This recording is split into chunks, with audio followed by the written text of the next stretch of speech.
Hey guys, नमस्कार। मैं आपका दोस्त एंड होस्ट अमित। स्वागत है हमारे YouTube channel the ultimate knowledge में एक बार फिर से। तो गाइस, जितना प्यार और जितने रिस्पेक्ट आप हमारी वीडियो को देते हैं कमेंट के अंदर, उस चीज़ के लिए तहे दिल से शुक्रिया।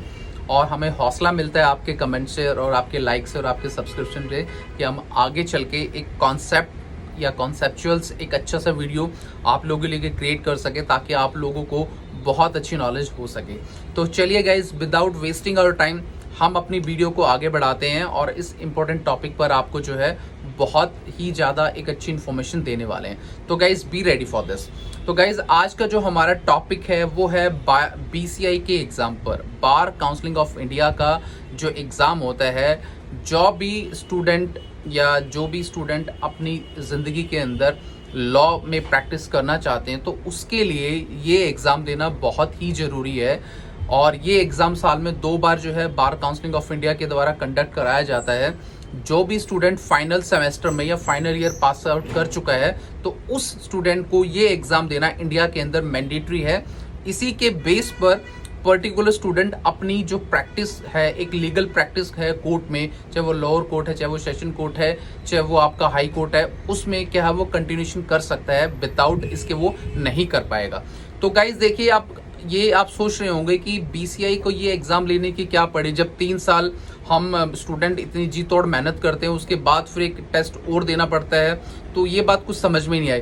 तो गाइज देखिए, इसका रीज़न सिर्फ इतना है कि आज के इस दौर के अंदर बहुत सारे अनवांटेड जो लॉयर नहीं भी बनना चाहते वो भी फील्ड्स के अंदर घुस आए हैं, जिसके बेस पर जो कंपटीशन है वो बहुत ज़्यादा बढ़ गया है। और जो प्रतिभाशाली और जो एजुकेटेड और बहुत इंटेलिजेंट स्टूडेंट हैं उनके लिए मौके बहुत कम रह जाते हैं। तो ये टेस्ट लेने का रीज़न सिर्फ इतना है कि जो स्टूडेंट लॉयर बनना चाहता है या जो एडवोकेट बनना चाहता है वो इसके लायक है भी या नहीं भी है, सिर्फ इस चीज़ का मकसद इतना है। तो गाइज, इस चीज़ के लेकर मैं आपको बता देता हूँ, क्योंकि मैं लाइव प्रूफ आपको दूंगा कि इस टेस्ट के अंदर क्या क्या चीज़ें आती हैं।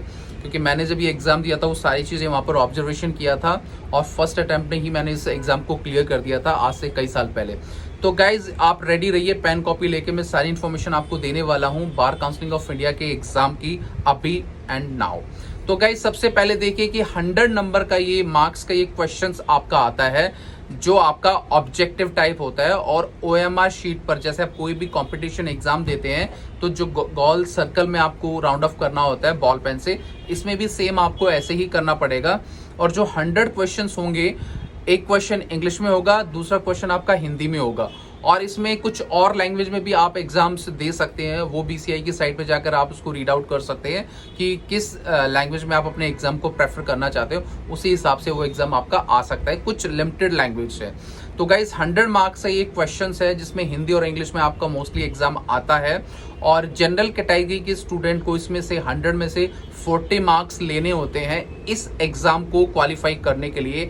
अगर आप शेड्यूल कास्ट या शेड्यूल ट्राइब से आते हैं तो उसमें आपका 35 मार्क्स होना जरूरी है, जो बहुत नॉर्मल तरीके से आ जाते हैं अगर आपने जो लॉ है वो तहे दिल से और बहुत अच्छे ढंग से पढ़ी है। जस्ट ऐसे नहीं कि बस आपने एडमिशन लिया और आप चीटिंग करके पास हो गए, ऐसे नहीं, जिन्हें आपने मेहनत की है और अच्छी तरह से उसको पढ़ा है।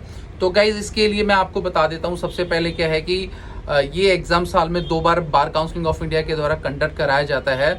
और पर्टिकुलर स्टेट का स्टूडेंट कोई भी किसी अदर स्टेट में जाके ये एग्ज़ाम देता है, क्योंकि बार काउंसिलिंग ऑफ इंडिया उस पर्टिकुलर स्टेट से जहाँ से वो स्टूडेंट बिलोंग करता है वहाँ पर इसका सेंटर नहीं डालता है, कहीं और इसका सेंटर आता है। और दूसरी बात क्या है गाइज कि इसमें आप ये एग्ज़ाम कैसा होता है, ये एग्ज़ाम जो है पूरे इंडिया के अंदर पहला एक ऐसा एग्ज़ाम है जो ओपन बुक एग्ज़ाम है। ओपन बुक का मतलब ये है कि गाइज, जो भी आपके नोट्स हैं, जो भी आपकी बुक्स हैं लॉ से रिलेटेड, वो सारी बुक्स जो है आप एग्जामिनेशन सेंटर के अंदर लेके जा सकते हैं, जिसकी वहाँ पर कोई भी रोक टोक नहीं होगी।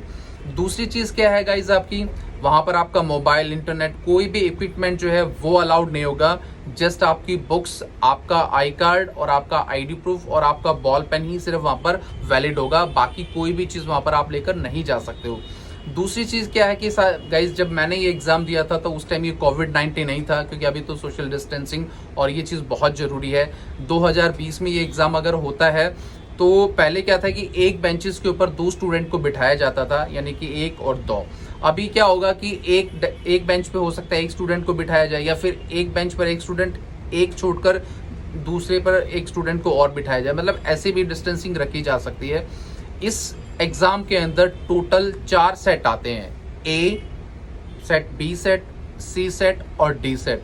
उसके अंदर जो 100 क्वेश्चंस होते हैं वो सभी सेट के एक होते हैं, बट क्वेश्चन का जो मतलब सीक्वेंस है, जो सीरियल है, वो अलग अलग हो सकता है। जैसे मान लो फर्स्ट क्वेश्चन ए पेपर के अंदर है तो वही बी पेपर के अंदर 10वां हो जाएगा। तो ऐसे इसको क्या है, थोड़ा सा मिक्सअप कर दिया जाता है ताकि बच्चे थोड़ा सा चीटिंग ना कर पाए। तो गाइज ये सारा का सारा आपका एग्जाम है बार काउंसिलिंग ऑफ इंडिया का। और उसमें बुक्स वगैरह में जो बच्चे लेके जाते हैं, मैं उनको एक चीज़ और बता देना चाहता हूँ कि ऐसा मत सोचना कि जो भी बुक्स या नोट्स आपके लेके जा रहे हैं कि उसमें 100 का 100 मार्क्स आपका सब कुछ मिल जाएगा। मेरे हिसाब से उसमें 10 से 15 नंबर का एग्जैक्टली आपको मिलेगा जो एग्जामिनर आपसे पूछना चाहता है। बाकी कोई भी क्वेश्चन आपके सब्जेक्ट से रिलेटेड, कोई भी नया केस है, कोई भी नया अमेंडमेंट है, उससे रिलेटेड क्या है पूछा जा सकता है। तो बहुत ही सावधानी से आपको इसका एग्जाम देना है। और गाइज साल में 2 बार ये एग्जाम आपका होगा। और आगे अगर आप अपने लीगल प्रोफेशन को कंटिन्यूशन में रखना चाहते हो तो ये एग्जाम देना आपके लिए बहुत जरूरी है। अदरवाइज क्या है, आप जो है एक रजिस्टर्ड लॉयर नहीं बन पाओगे और ये एग्जाम के बिना आप जो है प्रैक्टिस नहीं कर सकते। तो गाइज डरना नहीं है, आपको बहुत ही कॉन्फिडेंस तरीके से एग्जामिनेशन सेंटर में बैठना है, अपनी बुक्स लेके जानी है और क्वेश्चन को आपको सोचना है। और तीसरी सबसे बड़ी बात, जब ये आप एग्जाम देंगे, इस एग्जाम के अंदर अभी तक कोई भी नेगेटिव मार्किंग नहीं है। मतलब कितने भी क्वेश्चन आपके गलत हो, जो आपका सही क्वेश्चन है वो आपका नहीं कटेगा, सिर्फ गलत क्वेश्चन ही आपका कटेगा। तो गाइज ये आज का जो टॉपिक था हमारा बार काउंसलिंग ऑफ इंडिया से रिलेटेड, ये मैंने आपको बता दिया है। बाकी अगर कोई और टॉपिक पर अगर आप वीडियो चाहते हैं कि सर आप उस टॉपिक पर वीडियो बनाएं, तो प्लीज़ कमेंट करके नीचे आप बता सकते हैं। जल्दी मैं उस टॉपिक पर जो आपके लिए वीडियो बनाऊं ताकि आपको बहुत अच्छी नॉलेज आपको मिल सके। तो till then bye and take care guys, and इस एग्जाम के लिए ऑल द बेस्ट और बहुत ही अच्छे ढंग से आपको ये एग्जाम करना है। Bye and take care.